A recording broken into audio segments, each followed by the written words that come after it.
My name is George. I am 88 years old, and I have been married to Helen for 65 years. I used to say that number with pride, the way people do at anniversaries, smiling for photos like the years were a trophy. Now I say it quietly, almost like a prayer, because when you've loved someone that long, you stop counting the years and you start counting mornings. Every morning I wake up and listen before I move. I don't even open my eyes right away. I just listen. If I hear Helen's breathing thin, uneven, but still there, I let my shoulders fall. I let air back into my own lungs. And I whisper, so softly I can barely hear myself, "Thank you." Her heart is failing. The doctor uses words like advanced and severe, words that sound clean in a clinic but heavy in a kitchen. I don't need the medical language. I know what it looks like when the woman you love has to fight for every breath. I know the sound of it at night, when the house is quiet and the only thing moving is her chest, up and down, like it's not sure it can keep going. We live on a fixed income. I've learned how to stretch a dollar the way a young father stretches a blanket over a sleeping child, carefully, gently, hoping it covers enough. There is no extra.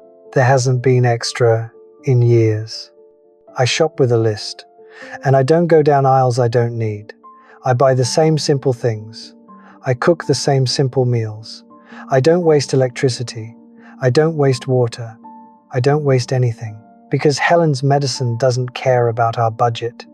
Her pills sit in a plastic container on the kitchen table, sorted by day. Monday, Tuesday, Wednesday. Little colors, white, yellow, pink, like something meant for a child. Every morning, I lay them out, and I watch her swallow them one by one, and I act like it's normal. Like, this is what old age is supposed to be.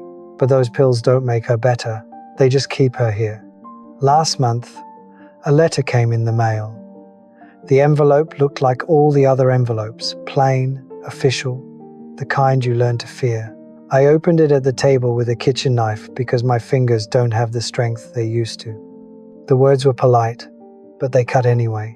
Our supplemental insurance reduced. Coverage changed. Premiums adjusted. Benefits limited. I read the letter twice. Then again. Then I put it in the drawer, like I could hide it from my life. Like paper in a drawer couldn't reach the woman in the living room who depended on it. That night, Helen looked at me over her teacup and said, "You're quiet." "I'm just tired," I told her. That was the first time I lied about it. I didn't tell her what I was doing in my head numbers, like a clock that never stops. Rent, utilities, food, gas, medicine.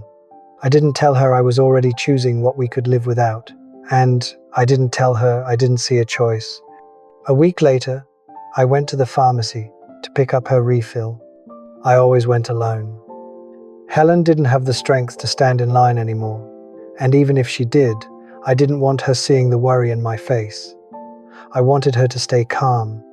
I wanted her to rest. I wanted her to believe the world was still safe. The pharmacy smelled the same as it always had, clean, sharp, impersonal. I liked that smell. It meant things were working. It meant order. It meant the lights would come on when you flipped the switch. I stood at the counter with my wallet tucked tight in my coat pocket. The pharmacist typed, nodded, and disappeared into the back. I waited, already thinking about dinner. I expected the usual price, $50. Too much, but predictable. I had learned to plan for it. Skip meat this week. Buy more beans. Stretch soup for 3 days instead of 2. The pharmacist came back and wouldn't look me in the eye. "That'll be $940, he said. At first, I thought I heard him wrong. I actually leaned forward a little, like moving closer would change what he said. "I'm sorry?" I asked. "$940. Your insurance doesn't cover this medication now." The words landed slowly, like snow, soft, quiet, and somehow crushing. I stared at him. I stared at the bottle behind the counter. A small plastic bottle. A few pills. It was hard to believe that something so small could cost more than our whole month. "There has to be a mistake," I said, and I could hear how small my voice sounded. She needs that to live." The pharmacist's face didn't change much, but his eyes did. They looked tired.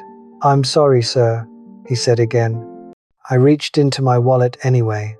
I don't know why. Maybe I was hoping my fingers would find a miracle tucked between old receipts. Maybe I was hoping someone would suddenly say, "Never mind." Maybe I was hoping God would do something right there at the counter. My hand touched a few wrinkled bills. Nothing close to what we needed. I pulled my hand out and nodded, because nodding was easier than crying. "I'll come back," I said. I'll come back." I walked home slowly. My legs weren't the problem. My heart was. When I opened the door, Helen was sitting in her chair by the window, watching the street like she always did. She looked up and smiled at me, the same warm smile she'd had my whole life, the smile that used to make me feel safe. "Did you get it?" she asked. I set my coat down carefully. I took my shoes off slowly. I made my voice light, like we were talking about bread or milk. "They're out," I lied. "They'll have it tomorrow." I hate even writing that down. I hate that my love had to sound like a lie. That night, I gave her the last pill we had. I watched her swallow it, and I felt something inside me break because I knew what came next. The next day, her breathing was worse. The day after that, worse. On the third day, I watched her sit in her chair and try not to show me that she was struggling. She didn't want to scare me. She didn't want to be a burden. She kept her face calm, but I saw the way her hands gripped the armrests. I saw the way her chest worked too hard for something most people don't even think about. Breathing. That night I lay in bed and counted the seconds between each inhale. It sounds crazy, but it's true. I counted because I was afraid of the silence. I was afraid the next breath wouldn't come. I didn't cry. I didn't call anyone. I just made a decision. The next morning, I went back to the pharmacy. My hands were steady, and that scared me more than shaking. Because when your hands stop shaking, it means something in you has already accepted what you're about to do. I stood near the counter, heart pounding, and I waited. I didn't want to be a thief. I never wanted to be that kind of person. I've lived my whole life obeying rules, paying what I could, going without what I couldn't. But then I looked at the bottle again, and I didn't see medicine. I saw Helen's chest rising. I saw her eyes looking at me from the chair by the window. I saw 65 years, and I saw what would happen if I walked away again. So when the pharmacist turned his back just for a moment, I slipped the bottle into my coat pocket. I did it with one smooth motion, like my body knew what to do before my mind could stop it. I didn't even make it to the door. A voice called out. Someone took my arm, not roughly, but firmly, like they were holding a child who'd wandered too far. And suddenly, the whole pharmacy felt too bright, too loud, too full of people who were not living my life. At the police station, they asked me questions. I answered. I don't remember most of it. I remember the chair being hard. I remember the air feeling cold. I remember feeling embarrassed, like my whole life had been reduced to one moment in a coat pocket. Then my blood pressure went up so high they sent me to the hospital. That night I lay in a hospital bed wearing a thin gown, staring at a ceiling I didn't recognize, and I thought about Helen alone at home. I thought about her reaching for her pills and not finding them. I thought about her waiting for me. And I felt a kind of shame that didn't come from stealing. It came from failing her. The next morning, they brought me to court. I wore the same coat, the same shoes, the same tired body, but I felt smaller than I ever had in my life. When they asked me why, I didn't have a speech. I didn't have a defense. I just told the truth. I didn't know what else to do, I whispered. She's all I have. And then I looked up at the judge. Not like a criminal, not like a man trying to get away with something, but like a husband begging the world to let his wife breathe. They brought me into the courtroom early, before most people had taken their seats. The room was quiet, in that hollow way government buildings are, too clean, too formal, like feelings weren't allowed to exist there. I sat on a wooden bench and folded my hands in my lap, the way I'd been taught as a boy. My fingers looked older than I felt. Thin skin, blue veins. Hands that had worked for a lifetime, fixed broken things, cooked simple meals when Helen was too tired, held one woman's face more times than I could count. I kept thinking about Helen. I wondered if she was awake yet, if she was sitting in her chair by the window, waiting for me, like she always did. If she was trying not to panic, telling herself I'd be home soon, because that was the kind of woman she was. She never complained. She never asked for more than she thought she deserved. And that broke my heart more than anything else. When they called my case, I stood slowly. My knees protested, but I didn't rush them. At 88, you learn that rushing only leads to falling. I walked to the front of the room, every step echoing louder than it should have. The judge sat high above me. He looked younger than my daughter would have been, if we'd had one. He watched me quietly, not with suspicion, but with something closer to confusion, like he was trying to understand how someone like me had ended up there. They read the charge: theft, shoplifting. The words sounded heavy and wrong, like they didn't belong to me. When they asked if I understood, I nodded. When they asked if I had anything to say, I didn't prepare myself. I didn't straighten my coat or clear my throat dramatically. I just spoke. I'm 88 years old, I said, and I've been married to my wife for 65 years. My voice trembled, but I didn't stop. She has heart failure. If she doesn't take her medicine, she can't breathe. I went to the pharmacy to buy it. I couldn't afford it. I went home and watched her struggle for 3 days. The room felt very still. I didn't steal because I wanted something, I said. I stole because I didn't know how to watch the woman I love suffer when the thing that could help her was sitting on a shelf. I swallowed. She's all I have. I expected the judge to interrupt me. I expected him to remind me about laws, about rules, about responsibility. I expected him to tell me that everyone has problems, that the world can't bend for every sad story. But he didn't.